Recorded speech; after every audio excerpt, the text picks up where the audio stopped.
Hi viewers, welcome to my channel ராகுல் stories. நம்ம இன்றைக்கி இந்த வீடியோவில் எந்த படத்தை பற்றின ரிவ்யூ பார்க்க போகிறோம் அப்படின்னா, லக்கி த சூப்பர் ஸ்டார் அப்படிங்கிற படத்தை பற்றின ஒரு ஷார்ட் ரிவ்யூ பார்க்க போகிறோம். வாங்க வீடியோக்குள்ளே போகலாம். இந்த படத்தோட ஒன்லைன் ஸ்டோரி என்னென்னு பார்த்திங்க அப்படின்னா, இந்த படத்தோட ஸ்டார்டிங்லேயே பார்த்திங்கன்னா ஒரு தாய் நாயை காமிக்கிறாங்க. ஸோ அந்த நாய் என்ன பண்ணுது அப்படின்னா ஒரு 4 குட்டியை போடுது. ஸோ அந்த குட்டியை காப்பாற்றலாம் அப்படின்னு முயற்சி பண்ணும்போது எதிர்பாராத விதமாக அந்த 4 குட்டியும் பார்த்திங்கன்னா ஆற்றுல வந்து அடிச்சிட்டு போகுது. ஸோ அந்த தாய் நாயுமே எவ்வளோ முயற்சி பண்ணுது காப்பாற்றலாம் அப்படின்னு சொல்லிட்டு. ஸோ அப்படி இருக்கிற ஒரு சிச்சுவேஷனில் பார்த்திங்கன்னா அதுவுமே ஒரு அன்கான்ஷியஸ் மைண்டில் போயிடுது. அப்படி இருக்கும்போது பார்த்திங்கன்னா அதுக்கு ஒரு கடைசியாக ஒரு குட்டி பிறக்குது. ஸோ அந்த குட்டினால தான் பார்த்திங்கன்னா இந்த தாய் நாயுமே மறுபடியும் முடிச்சு ஸோ மறுபடியும் வந்து கான்ஷியஸ்க்கு வந்து நல்லபடியாக மேலே வந்துடுது.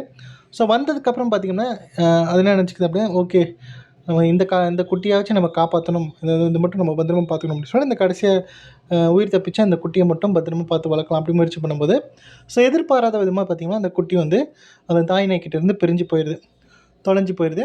ஸோ தொலைஞ்சதுக்கப்புறம் பார்த்திங்க அப்படின்னா இந்த குட்டி நாய் பார்த்திங்கன்னா நம்ம ஹீரோவான ஜிவி பிரகாஷ்க்கு கிடைக்குது. ஸோ கிடைச்சதுக்கப்புறம் நம்ம ஹீரோ என்ன பண்ணுறாரு அப்படின்னா, அவருக்கு வந்து ஒரு அக்கா பொண்ணு இருக்கும். அந்த அக்கா பொண்ணுக்கு பார்த்திங்கன்னா ஆட்டிசம் இருக்கும்.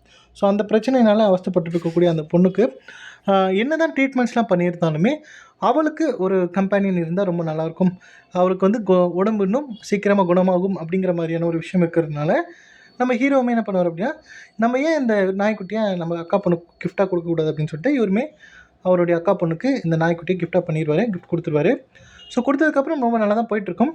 ஒரு கட்டத்துக்கு மேலே அவருடைய அக்கா பொண்ணுக்கிட்ட இருந்தும் அந்த நாய்க்குட்டி வந்து காணாமல் போயிடுது. ஸோ அதனால் பார்த்திங்கன்னா இந்த ஆட்டிசம் இருக்கக்கூடிய அந்த பொண்ணுக்கு ஒரு சின்னதாக ஒரு உடம்பு சரியாமல் போயிடுது.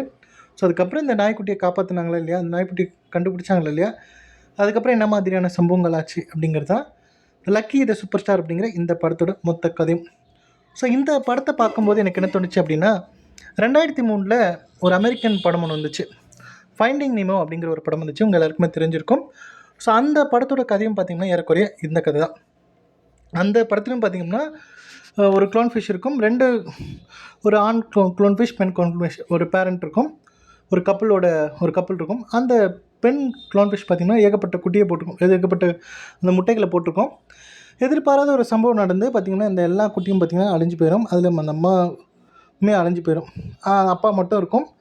ஸோ அந்த அப்பாவுக்கு வந்து ஒரே ஒரு குட்டி மட்டும், அதில் இருக்கக்கூடிய ஒரே ஒரு முட்டை மட்டும்தான் கிடைக்கும், அது மட்டும்தான் அது தப்பிச்சிருக்கும். ஸோ இந்த முட்டையை வந்து காப்பாற்றணும், இந்த முட்டையை மட்டும் நம்ம பத்திரமா வளர்க்கணும். ஸோ கப்பலாக இருக்கும்போது அந்த 2 க்ளோன் ஃபிஷ்ஷுமே பேசிக்கும், கண்டிப்பாக இதில் ஏதாவது ஒரு குட்டிக்கு நம்ம நீமோ அப்படின்னு சொல்லி பேர் வைக்கணும் அப்படின்னு சொல்லிட்டு.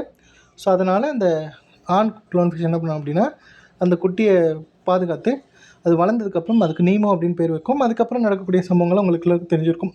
ஸோ ஏறக்குறைய அந்த படத்துடைய கதையை இது வந்து ஞாபகப்படுத்தும் அப்படிங்கிற மாதிரி எனக்கு தோணுச்சு. ஸோ மொத்தத்தில் இந்த படத்தை பார்க்கும்போது முழுக்க இந்த படம் பார்த்திங்கன்னா குழந்தைகளுக்கான ஒரு படம் அப்படிங்கிற மாதிரி தான் எனக்கு தோணுச்சு. ஸோ அடல்ட்ஸ்க்கு எந்த அளவுக்கு இது கனெக்ட் ஆகும் அப்படிங்கிறது தெரியல. பட் ஒரு நல்ல படம் பார்த்த ஒரு ஃபீல் உங்களுக்கு கண்டிப்பாக கொடுக்கும். கண்டிப்பாக டைம் இருந்தால் இந்த படத்தை போய் பாருங்கள். பார்த்துட்டு உங்களுடைய ஃபீட்பேக் என்ன அப்படிங்கிறத கமெண்ட் லீவ் பண்ணுங்கள். ஸோ இந்த வீடியோ பிடிச்சிருந்தால் லைக் பண்ணுங்கள், ஷேர் பண்ணுங்கள். மறக்காமல் என்னுடைய ராகுல் ஸ்டோரிஸ் அப்படிங்கிற என்னுடைய யூடியூப் சேனலை சப்ஸ்கிரைப் பண்ணுங்கள். தேங்க்யூ.